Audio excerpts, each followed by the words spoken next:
Hello viewers, Assalamu alaikum Pakistan. This is your host Amna Adil and you're watching 4 News Pakistan with me. Viewers फिर से हमारे साथ मौजूद है miss लाला रुख और आज हम जानने वाले हैं कुछ सीरियस से क्वेश्चंस पूछने वाले हैं और जानते हैं उनकी राय और उनका इल्म नजूम क्या कहता है. ये सब कुछ जानेंगे आज की हमारी वीडियो में. हमारे साथ रहिएगा. हम बढ़ते हैं उनकी जानब. अस्सलाम वालेकुम. वालेकुम सलाम. इल्म नजूम सीरियसली मैं तुम्हारा इंग्लिश नहीं आती actually. I am seriously not. We have the same problem. यूं करते हैं कि आज का सारा शो हम इंग्लिश में करते हैं, ठीक है, तो ताकि हमारे आवाम को समझ ना आए. थोड़ी थोड़ी बीच में उर्दू बोल देंगे और फिर वो कहेंगे ओ ये क्या था. इल्म नजूम जो होता है ना वो सितारों के बारे में होता है, यानी कि आप कौन से हॉरोस्कोप में पैदा हुए हो, आप किसके साथ कंपैटिबल हो, किसके साथ नहीं हो. उसके बाद आप पामिस्ट्री आती है जिसमें उलूम जाफरिया मेरा ख्याल है इसको कहा जाता है. जंतरी भी हाथ देखा जाता है. फिर उसके बाद आता है न्यूमरोलॉजी. अब आती है कि ये तमाम उलूम जो हैं ये बहुत ताकतवर उलूम हैं और इनका गलत इस्तेमाल से बहुत ज़्यादा तबाहियाँ भी आई हैं. मैं आपको ये बताऊं कि बहुत से ज़माना कदीम में रॉन्ग प्रिडिक्शन देने से या गलत बता देने से पूरा सारा काम गलत हो जाता था. जैसे कि ख्वाब का गलत ताबीर बता देना. आपने ये वाक़या सुना हुआ है कि एक बहुत अमीर आदमी था, उसने अपने नौकर को भेजा कि जाओ हुज़ूर पाक सल्लल्लाहु अलैहि वसल्लम से पूछो कि मैंने ख्वाब देखा है और उस ख्वाब में मैंने देखा है कि मेरे जिस्म के 4 टुकड़े हो गए हैं, इसके क्या मायने हो सकते हैं. तो अब हुज़ूर पाक सल्लल्लाहु अलैहि वसल्लम ख्वाब की ताबीर भी बताते थे. अब अगर हम ख्वाब की ताबीर की बात करें तो ये भी एक इल्म है, ठीक है. वो भागा आया, उसको रास्ते में किसी और का नौकर, उस वक्त तो गुलाम होते थे, गुलाम मिला. उसने कहा कहाँ जा रहे हो, कहाँ जा रहे हो. उसने कहा मेरे मालिक ने ख्वाब देखा है और वो जो है मैंने हुज़ूर पाक से उसका मायने पूछने सल्लल्लाहु अलैहि वसल्लम से. उसने कहा क्या देखा. उसने बता दिया. वहाँ उसे गलती कर दी, उसने बता दिया. उसने कहा ओ तुम्हारे तो मालिक कत्ल हो जाएगा, उसके 4 टुकड़े हो जाएंगे. वो हुज़ूर पाक सल्लल्लाहु अलैहि वसल्लम के पास जब पहुंचा और उसने कहा कि मेरे मालिक ने ख्वाब देखा, और उन्होंने कहा आपने तुम्हें रास्ते में कोई मिला तो नहीं था. उसने कहा जी मिला था. कहने लगे तुमने उसको ये ख्वाब सुनाया तो नहीं था.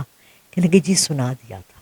उन्होंने कहा तुम्हारा मालिक 4 हिस्से ज़मीन, उसके इर्द गिर्द जितने चारों हैं ना उन सब की बादशाहत उसकी हो जाती, लेकिन तुमने गलत शख्स को सुना के जिसने गलत वक्त पे इसका जवाब दिया, अब उसका ये होगा कि वो कत्ल हो जाएगा.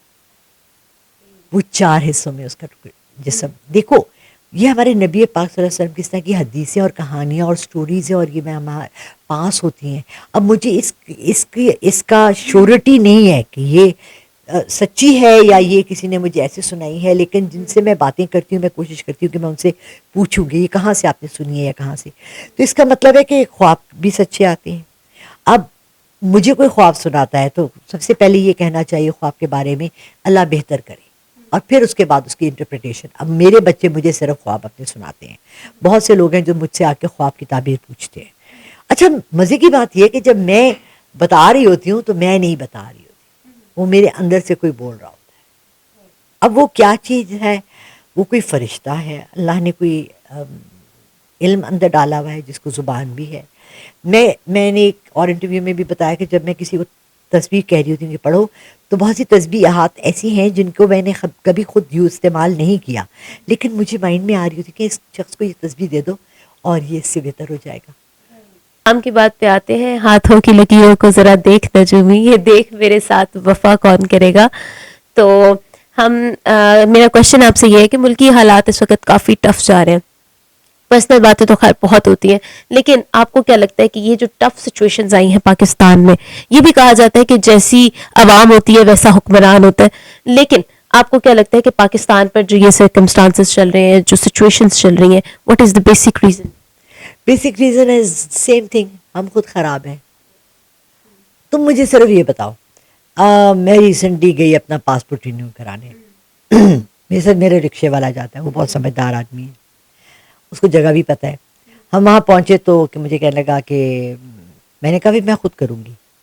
कहता अच्छा फॉर्म यहाँ से ले ले. मैंने फॉर्म लिया, उस पर उसने कहा बाजी मैं फ़ॉर्म भर दूँ. मैंने कहा कितने पैसे लोगे. कहने लगा 10 रुपये. मैंने कहा भर दो. उसने कहा बाजी आपका तो इस पर लिखा हुआ है एड्रेस माल रोड का, तो आप तो यहाँ जब चालान भरवा देंगी, लेकिन आप पासपोर्ट ऑफिस जाएंगी तो वो आपसे डबल पैसे लेंगे, क्योंकि यहाँ का ये एरिया ही आपका एरिया नहीं. کراچی لاہور 6 زونز میں ڈیوائیڈ ہو گئے, مجھے پتہ ہی نہیں تھا. میں نے کہا پھر؟ کہتا ہے آپ کا تو چاندنی چوک لگتا ہے. میں نے کہا پھر؟ کہتا ہے باجی آپ 3,000 دیں میں آپ کا کام کروا دیتا ہوں. میں نے کہا سوچا, میں یہاں سے رکشے میں بیٹھ کے چاندنی چوک جاتی ہوں, وہاں ایسی لائن میں کھڑی ہوتی ہوں, 100 روپے رکشے والا جانے کا لیتا ہے, 100 روپے آنے کا لیتا ہے, 200 ہو گئے. 1 گھنٹہ میں وہاں لائن میں کھڑی ہوتی ہوں. یہ 1,000 روپے کے لیے مجھے سیدھا اندر لے جاتا ہے, میرا کام کرا دیتا ہے. میں نے کہا لے لو.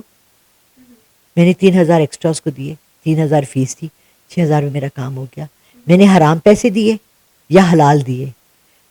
میرا رکشے والا کہتا ہے باجی کتنے مزے سے اس نے آپ کو حرام پیسے مانگ لیے, 3,000 روپے مانگ لیے, اس نے پیسے حرام کھا لیے. میں نے کہا حرام نہیں کھائے, اس نے مجھے وجہ بتائی, ریزن بتایا, میں نے رکشے کی کیلکولیشن کی, مجھے وہ مہنگا پڑ رہا تھا یا برابر پڑ رہا تھا, اور کام یہاں بھی اتنے میں ہی ہو رہا تھا. میں سمجھدار پڑھی لکھی عورت, 5 وقت کی نمازی عورت, اس آدمی کو 3,000 روپے دینے میں بلیو کر رہی تھی, کیونکہ ہمارے ملک کا نظام یہ چل رہا ہے. میں نے گاڑی نکلوانی تھی قسطوں پر, میں نے علماء سے فتویٰ لیا کہ یہ جو قسطوں پہ گاڑی ہے یہ حرام ہے یا حلال ہے. مجھے ایک شخص نے بینک میں بیٹھے ہوئے بہت خوبصورت بات کی, اس نے کہا یہ اگر حرام ہے تو یہ اس ملک کے سربراہ کے سر پر ہے, کیونکہ اس نے یہ نظام جاری کیا ہے, یہ آپ پہ نہیں ہے. رائٹ. تو جو میں نے اس کو 3,000 روپے حرام میں دیے, یا ڈرائیونگ لائسنس بنانے کے لیے جو ہم 1,000 روپے حرام میں دیتے ہیں, وہ ہمارے ملک کے سربراہ کے سر پر ہمارا سارا حرام کا کام ہے. بٹ ہمارا بیہیویئر, کسی کے ساتھ مس بیہیو کرنا, وہ ہمارا ذاتی معاملہ ہے, اس کے میں کہوں گی کہ جی ہمیں بہتر ہونا چاہیے. یہ جو پولیٹیکل کانفلکٹ نظر آتا ہے, یہ انسٹیبلٹی ہمیں نظر آتی ہے ہماری کنٹری کے اندر, اس کے بارے میں آپ کیا کہیں گی, اینڈ آپ کو کیا لگتا ہے اس کی فیوچر پریڈکشن کیا ہے؟ پاکستان کو کس طرح سے جو ہے پریویلیج پرووائڈ کیا جا سکتا ہے, پرووائڈڈ ہوگا بھی یا نہیں؟ مجھے آپ ایک شخص بتا دیں جو اس ملک کے لیے سنسیئر ہے, تو پھر میں آپ کو اس کے آگے پریڈکشن بتاتی ہوں.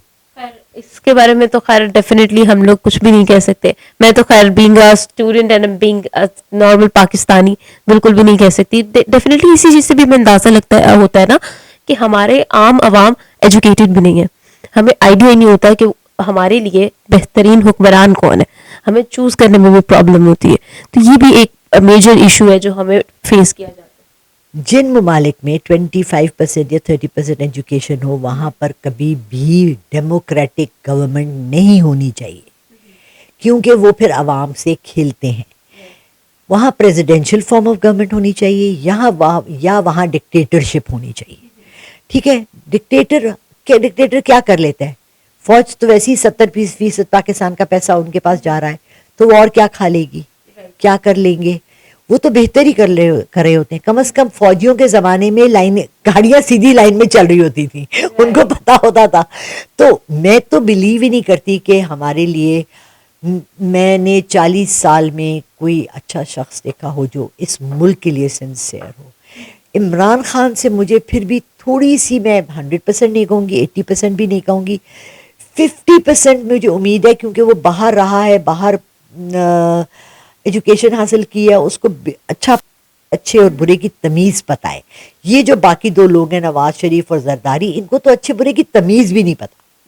زرداری کے میں پرسنل فرینڈز کو جانتی ہوں جو اس کی سارے برے کاموں میں شامل ہوتے تھے. نواز شریف کے تو, مریم کے بیٹے کو میں نے پڑھایا ہے, میں تو ان کے گھر جا چکی ہوں, میں نے ان کو دیکھا ہے کہ وہ اپنے امپلائیز کے ساتھ اور اپنے لوگوں کے ساتھ کس طرح پیش آتے ہیں. اس کے بعد میں ان کے لیے اچھا کیسے کہہ سکتی ہوں؟ ٹھیک ہے نا, تو صرف دعا کی جا سکتی ہے. اچھا, اگر ہم بات کریں ہمارے یہاں پر مہنگائی کے بارے میں, اور یہاں پر جو ہم لوگ ہماری عام پبلک ایشوز فیس کر رہی ہے, اس کے بارے میں, تو آپ کو کیا لگتا ہے, از دیر اینی تھنگ جو ایسٹرالوجی ہمیں بتائے کہ یہ آخر ایسا کیوں ہو رہا ہے, یا پھر اس کا پاسبل سولوشن کیا ہے, اینی تھنگ لائک دیٹ؟ بھائی یہاں کہاں ہے مہنگائی؟ برج پہ جاؤ, گاڑیاں اتنی ٹریفک بلاک ہوتی ہے, پیٹرول مہنگا ہو گیا, گاڑیاں ٹریفک بلاک ہوا ہے, ہر گھر میں 4 گاڑیاں کھڑی ہوئی ہیں, غریب کے پاس 2 موٹر سائیکل ہیں. کون سی مہنگائی ہے؟ مجھے تو پتہ ہی نہیں چل رہا مہنگائی کس کو کہتے ہیں. آلو وہی 30 روپے کلو ہیں. یہ جو آ کے کہہ رہے ہیں مہنگائی مہنگائی مہنگائی, ان کو ذرا پوچھو تو صحیح کہ مہنگائی ہوتی کیا ہے. مہنگائی تب ہوتی تھی جب 500 روپے میں میرا باپ پورا گھر 7 بچوں کو چلا رہا ہوتا تھا, اور اب 5 لاکھ میں وہی گھر چل رہا ہے. महंगाई है, जबकि ब्यूटीफुल हाउसेस डिफेंस में आप जाएं, हर तीसरा घर बना हुआ खाली पड़ा हुआ है, उसमें कोई रहने वाला नहीं है क्योंकि वो सब बाहर जा चुके हैं. महंगाई तो यहाँ सारे ममालिक में महंगाई हुई है, पाकिस्तान में अकेले तो नहीं हुई है. कोई और रो रहा है? मैं तो बीबीसी भी देखती हूँ, मैं CNN भी देखती हूँ, मैंने तो कोई नहीं सुना कोई कह रहा हो महंगाई हो गई है, महंगाई हो गई है, मैकडोनल्ड्स का बर्गर इतना महंगा हो गया है. तो ना खाओ भाई, घर में रोटी खाओ. रोटी तो 15 रुपए, कसम से लास्ट ईयर भी 15 का ही नान था, अभी भी 15 का नान है. कौन सी महंगाई, कहाँ हुई है महंगाई? ये भी कहानियां हैं मनगढ़ंत, ये लोगों को उछालने के लिए, क्योंकि हमारे अवाम के पास देखो, यहाँ ना जुआ खाने हैं, ना शराब खाने हैं, ना नशा आम है, ठीक है. हमारी यंग जनरेशन के लिए ना जिम्स हैं, ना यहाँ पर वो हैं फुटबॉल के वो हैं ग्राउंड्स हैं, ना क्रिकेट के, ना टेबल टेनिस खेलने के, ना स्क्वॉश खेलने के, ना हमारा यंग यूथ बैठा यहाँ सारे मोबाइलों पे खेल रहा है. तो क्या करेंगे हम इस मुल्क के लोग? सिर्फ टीवी देख के गुर्बत पे नारे मारेंगे. आपने कभी कभी देखा है ये जो जलसा हो रहा होता है? आपने उसमें लोग देखे हैं? आपको कोई एक आधा पढ़ा लिखा आदमी नजर आ रहा होता है? मरियम नवाज ने अभी चारसदा के कहीं जलसा किया, सारे पठान टोपियां बैठे एक खूबसूरत औरत को देखने के लिए आए. उसने कहा आधा घंटा टीवी पे देखने की जगह, हाय मरियम नवाज कितनी खूबसूरत है. सबके दिल में क्या कौन सी फिल्म चल रही थी? वो महंगाई की फिल्म नहीं थी, वो बहुत गलत फिल्म थी. ठीक है, तो देर इज नो महंगाई. सारी दुनिया में महंगाई है, कोरोना ने सारी दुनिया को तबाह किया है. 80% of people are suffering from this, and 20% जो स्मार्ट थे, जिन्होंने थोड़ा सा बचत करके रखी हुई थी, वो आराम से ज़िंदगी गुजार रहे हैं. अगर आप दरमियाना रवि में रहो तो कोई महंगाई नहीं है, कुछ भी नहीं है, कुछ भी नहीं हो रहा. एस्ट्रोलॉजी, इल्म नजूम हमें कितने लार्जर स्केल पर जो है बताता है अबाउट द फ्यूचर, और अबाउट आप किस तरह से एक्ट करना चाहिए आपको पर्टिकुलर सिचुएशन में? देखिए, मैं लार्जर स्केल पे जाके इमरान खान को बता सकती हूँ कि आप ये करें, ठीक है. मैं नवाज शरीफ को कह सकती हूँ कि आप ये कर ले तो बेहतर होगा आपके लिए.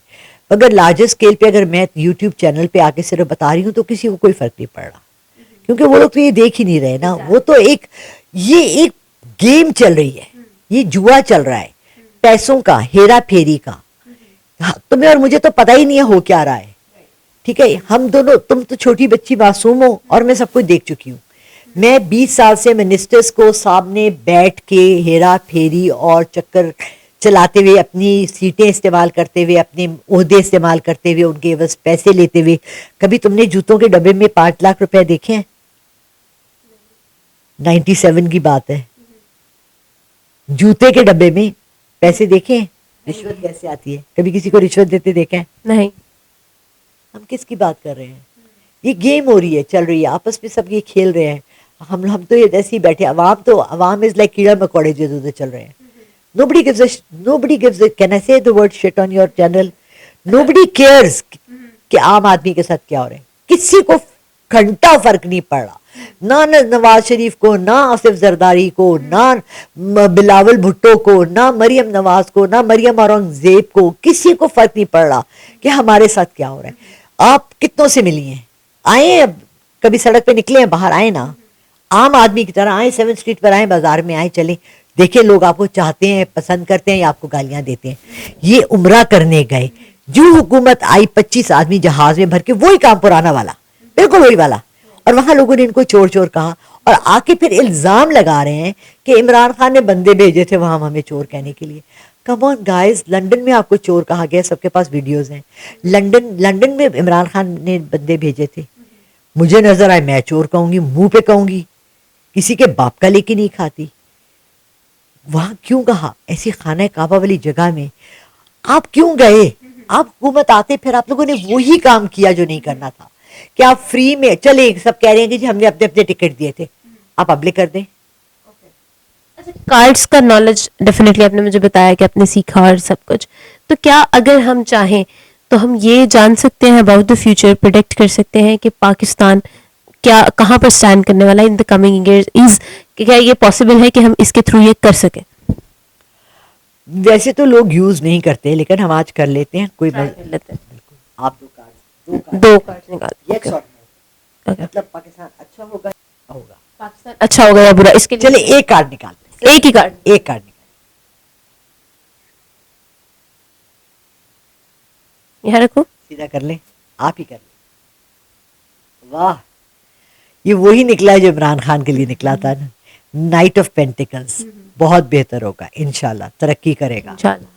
और हम दोनों के दिल बहुत साफ है और हम बहुत बेहतरी चाहते हैं, तो बेहतर होगा इंशाल्लाह.